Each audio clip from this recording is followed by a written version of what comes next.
Сегодня у нас будет выпуск про футбольный клуб Маккаби из Тель-Авива.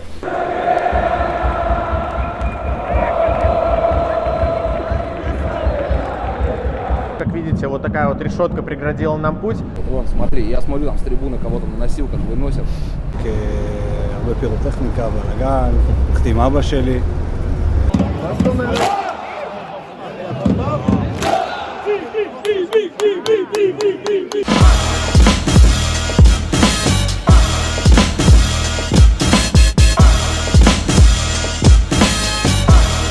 Романтика!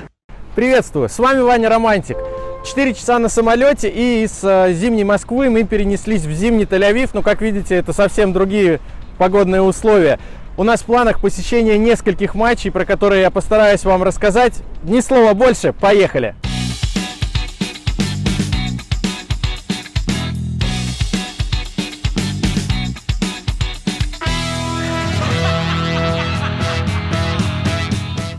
Как обычно, катализатором к действию послужили довольно дешевые билеты в Израиль, которые нам обошлись на двоих в районе 15 тысяч рублей.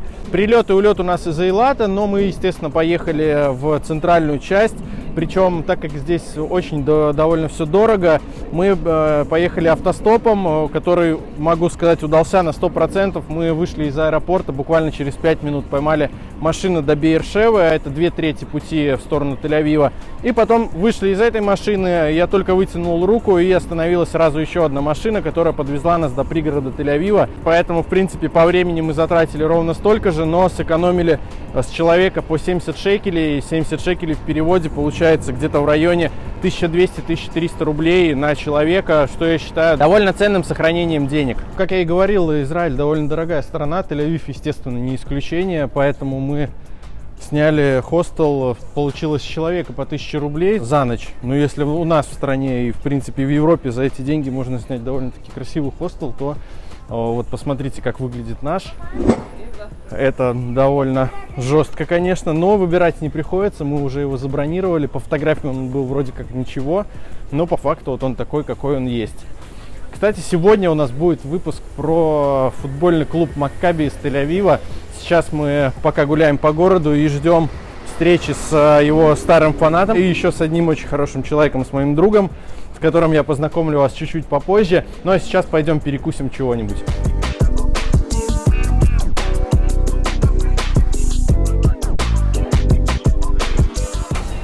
Лера, как тебе фалафель? Немного пресно, но очень вкусно. Короче, стоимость 21 шекель, на наши получается 360-380 рублей. Дороговато, конечно, но а что, кушать надо. В целом, пока что застройка города нас не особо впечатляет. Сейчас мы находимся на бульваре Ротшильда, это одна из главных улиц города. По краям исторические здания, но опять же, они выглядят просто как обычные жилые. Надеюсь, в дальнейшем нас все-таки город чем-то впечатлит.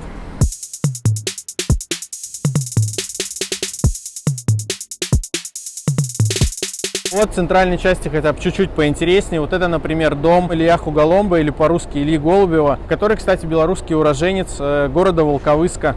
Кто не был в Волковыске, всем советую, прикольный город, в котором, кстати, есть крутой музей Багратиона. Кто увлекается историей, в частности, Отечественной войной 1812 года, также советую посетить.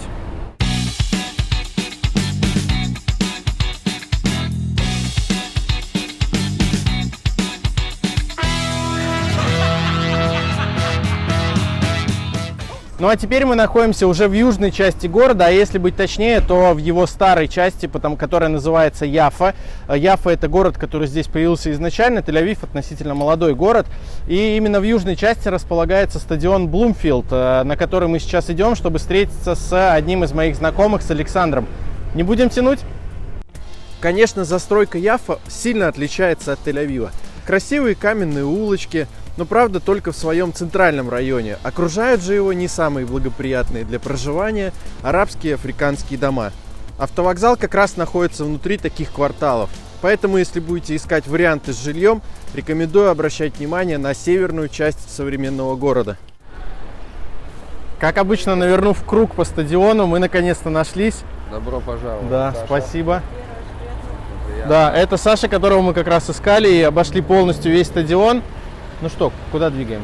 Я думаю, по пивку Да, можно. пойдем. А к стадиону мы вернемся немножко попозже. Обозри пиво, светлое и темное, эль, пшеничка нефильтрованное, балтийский портер или стаут. Пока у нас осталось время до футбольного матча, мы сделаем, естественно, обозри пивас. Сегодня у нас в рубрике пиво марки Шапира. Это крафтовая пивоварня из города Иерусалим, потому что в этом магазине не продается тель-авивское пиво. Это ИПА в градусах 6,5. Очень интересно попробовать крафт из Израиля.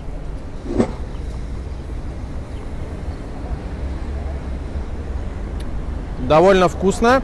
Мне кажется, не такое горькое, прям как у нас ИПА продается крафтовое. Возможно, это из-за того, что все-таки оно бутылочное, а не в стакане. Но мне нравится, очень вкусно.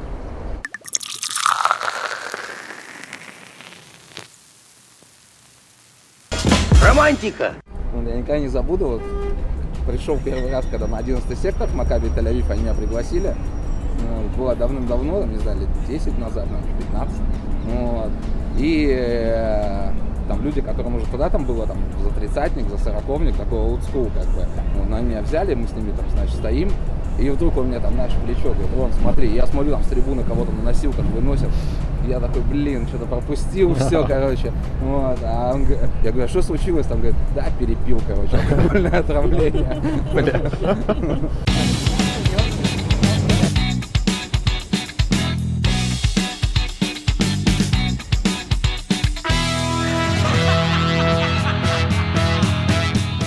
В Израиле есть один особенный момент.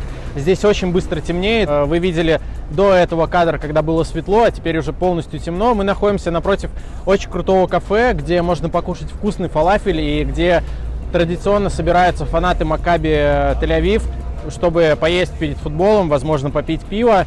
Если кто-то сюда приедет, то всем советую зайти. Причем даже персонал может говорить по-русски, что тоже забавно.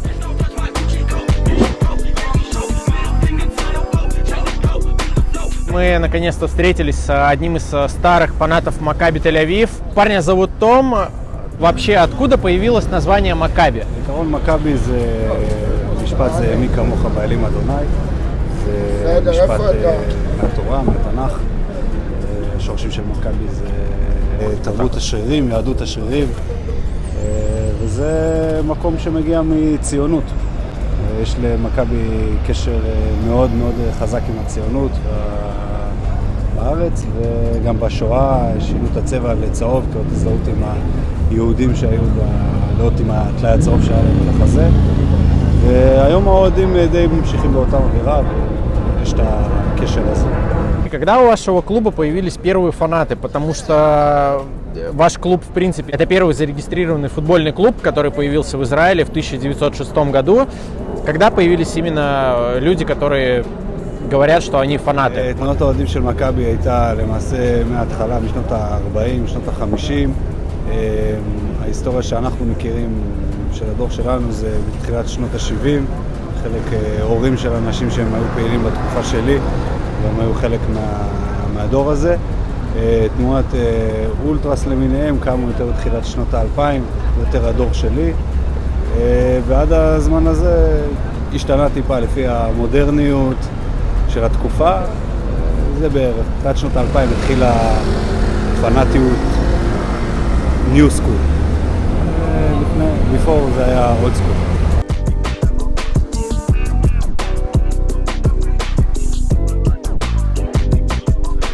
А ты помнишь свой первый матч? כן, משחק ראשון, שנת 2000 נראה לי, חצי גמר גביע, 40,000 אנשים, ניסיון רמת גן, המשחק הרבה פירוטכניקה, בלגן, הלכתי עם אבא שלי, אני זוכר את זה, לגמרי אי אפשר לשכוח. После этого момента, как скоро ты попал именно в ультраструктуру и на фанатскую трибуну? היו שנתיים שלא היה לי מנוי, הלכתי למשחקים, ובשנה השלישית התחלתי להתחבר עם אנשים כאלה ואחרים מהסצנה. תוך שנה וחצי, שנתיים כבר נהייתי פעיל. מאוד.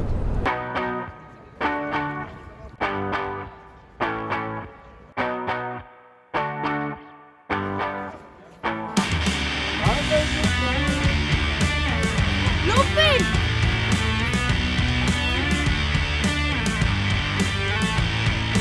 Вот она, классическая футбольная атмосфера. Как обычно, народ стекается на сектора.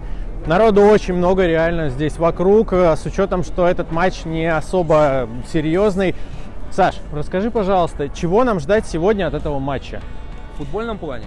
И в футбольном, и в фанатском. Ну, смотри, в околофутбольном точно ждать нечего, потому что у Кирьят Шмоны, как бы, по сути, нету каких-то настоящих, так сказать, фанатов. В футбольном плане, я думаю, что, наверное, сегодня будет разгром 5-0, что-то такое. В чью пользу? У Макаби нету уже Пользу Макаби, мотивации. Вот. А в плане Ультрас это мы узнаем только когда попадем на стадион, так как события последнего дерби, когда загорелись костры на обеих трибунах, и у Апоэля, и у Макаби, с тех пор как бы определенный пресс, закручивание гаек еще больше усилился. Не могу сейчас даже точно сказать, если флаги дадут занести, вот до такого степени. Очень часто всплывают фотографии различных перформансов из Израиля с различных трибун. Ну, я понимаю, что это слишком зависит, да, от матча, но зачастую это всплывает и на таких матчах с середняками. Мы можем сегодня ожидать какой-то перформанс? Возможно. Я думаю, что большой перформанс не готовился, в том числе из-за вот этих последних событий, потому что для Израиля это вообще в порядке вещей. Когда люди готовят перформанс, есть предварительное согласие от полиции, что перформанс зайдет на стадион, как бы, и в последний момент это все тормозят. Вот. Мне кажется, на последнем матче Макаби Тель-Авив придрались к барабанам почему-то, и около 200 человек в знак протеста, в принципе, то есть не попали на стадион, была драка даже с полицией, как бы, на эту тему. Ну, то есть, вот реально тяжело что-то сказать, вот что будет. Такая русская рулетка в Израиле. Хорошо, мы надеемся, что все-таки что-нибудь, возможно, и появится, и теперь двигаем на стадион. Сейчас посмотрим, сколько стоят шарфы, просто ради интереса, потому что я думаю, что это очень дорого. Sorry, how much the scarf? Yeah. 30. And this? Пойдем я тебе Fanatics покажу. Пойдем я Окей. тебе покажу кое-что. Ну, Именно точку, где продают фанаты Макаби Тель-Авив. Это клубная. Сейчас пойдем посмотрим.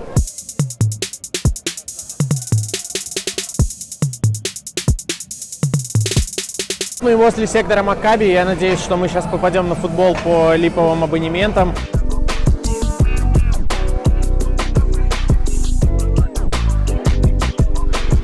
Ну а теперь можно с полной уверенностью сказать, то, что мы попали на стадион Блумфилд.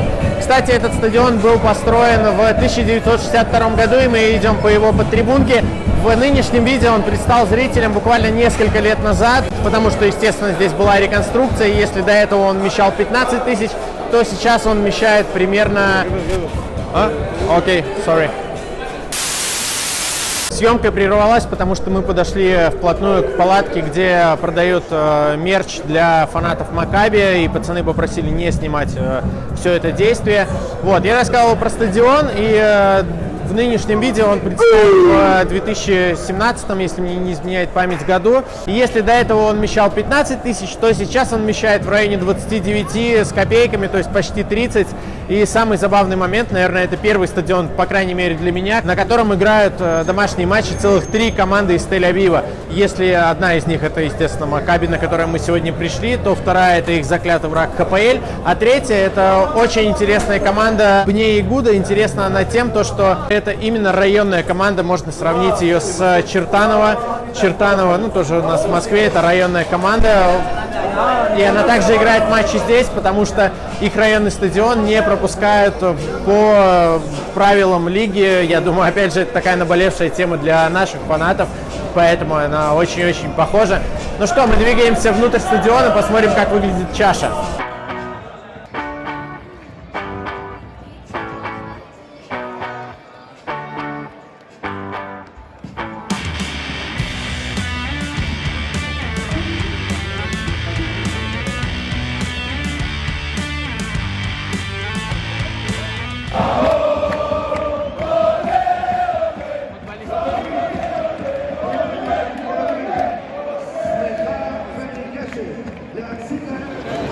несмотря на вместительность этого стадиона, довольно высокую, он выглядит очень компактно, и я бы ни за что в жизни не сказал, что тут вмещается практически 30 тысяч человек.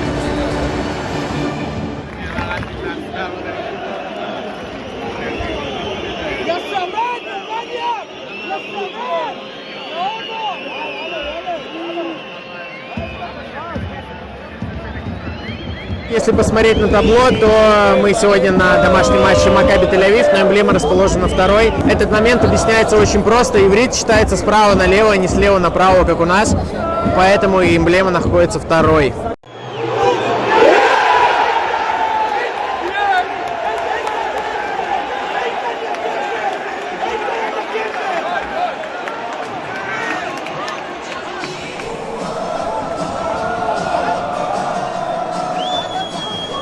Гол! Макаби вышла вперед почти под занавес первого тайма 1-0.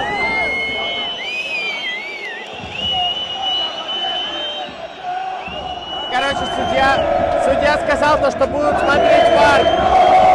Теперь смотрят футбол, блядь.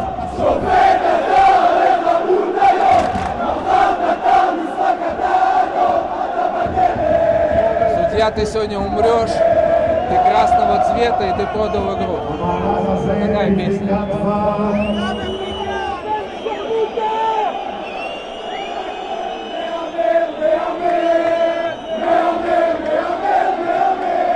Типа, кто ставки ставит.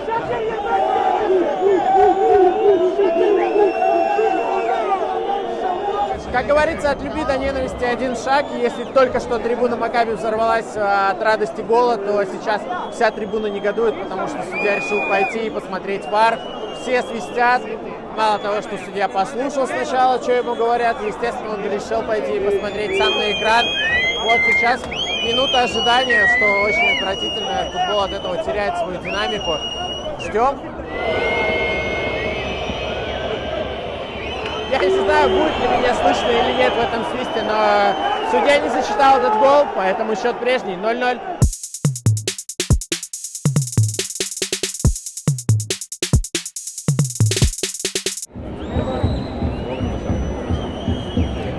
Пришел на футбол, кушаешь мороженку. Романтика. Раньше за Макаби играл футболист по имени Мани Леви, и так получилось, что он играл под 12 номером, и в одной из игр ему стало плохо, после чего его госпитализировали, и оказалось так, что у него был, как я понимаю, порок сердца, и сейчас он находится в коме. В память к этому фанаты Макаби каждую 12-ю минуту матча поют песню в честь этого игрока, который до сих пор жив, но в не очень хорошем состоянии здоровья. Только что был очень опасный момент, естественно, вся трибуна взорвалась, но, к сожалению, это происходит не всегда.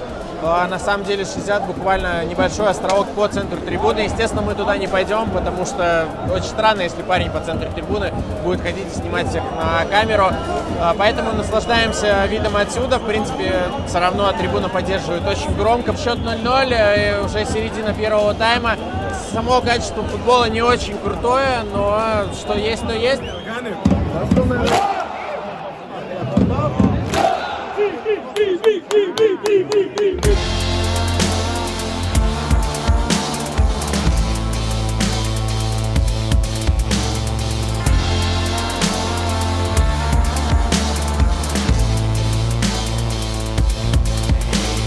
В конце 90-х в Израиле присутствовало очень много игроков с постсоветского пространства.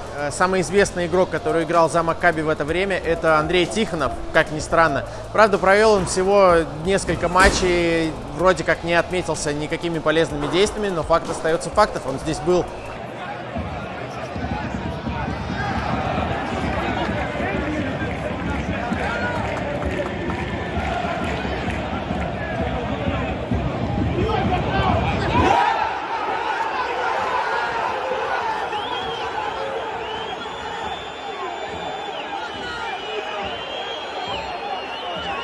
К началу матча клубы занимали полярные позиции в турнирной таблице. Если Макаби возглавлял ее, то Кирьят Шмона плелась где-то внизу и боролась за выживание. Кстати, совсем скоро чемпионат разобьется на верхнюю и нижнюю часть, и команды уже не пересекутся в этом чемпионате. По игре Макаби хоть и владел больше мячом, забить за первую 45-минутку так и не сумел. Хотели зайти на другой сектор, посмотреть на трибуну с другого ракурса, но, как видите, вот такая вот решетка преградила нам путь. Ну, значит, не судьба. Кстати, местные фанаты, основная группа, которая называется Maccabi Fanatics, очень тесно дружит с Аяксом из города Амстердам. В принципе, это неудивительно, потому что очень часто всплывает информация, что Аякс — это тоже команда, которую исторически поддерживали евреи. Вообще, дружба зародилась в 2002 году, как это обычно и бывает, из личностных контактов. Со стороны Макаби фанаты из организации «12-й игрок», которая появилась в 96 году прошлого века. Также стоит отметить крутую фирму САБ-11, приложившую руку к укреплению дружбы. Ну а со стороны голландцев это были люди из ВАК-410. Со временем дружба разрослась в братство трибун, поэтому частенько можно увидеть баннеры в поддержку своих друзей и у тех, и у других.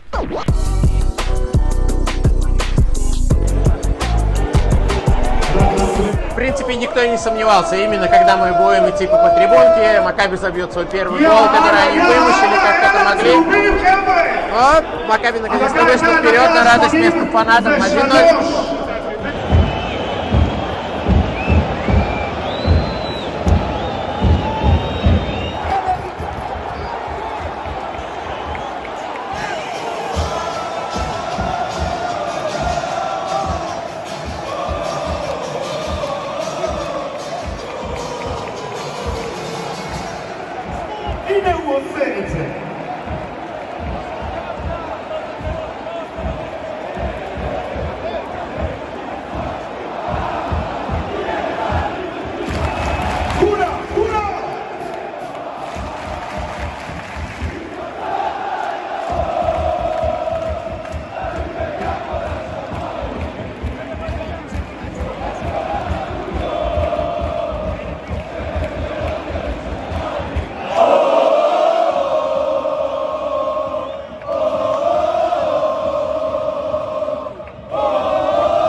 Матч подошел к концу, как и обещал Саша, он закончился разгромом гостевой команды, было много голов.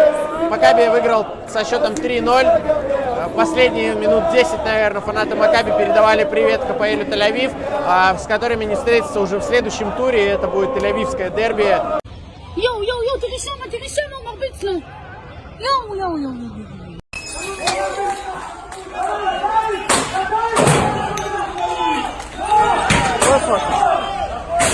Очень крутой матч, но мы, к сожалению, его пропустим, потому что уезжаем на день раньше. Если тебе понравился этот выпуск, обязательно ставь лайк, подпишись на канал, жми на колокольчик, чтобы не пропускать следующие выпуски. По традиции команда подошла поблагодарить фанатов, и это очень круто. Ну а мы именно то самое, не прощаемся.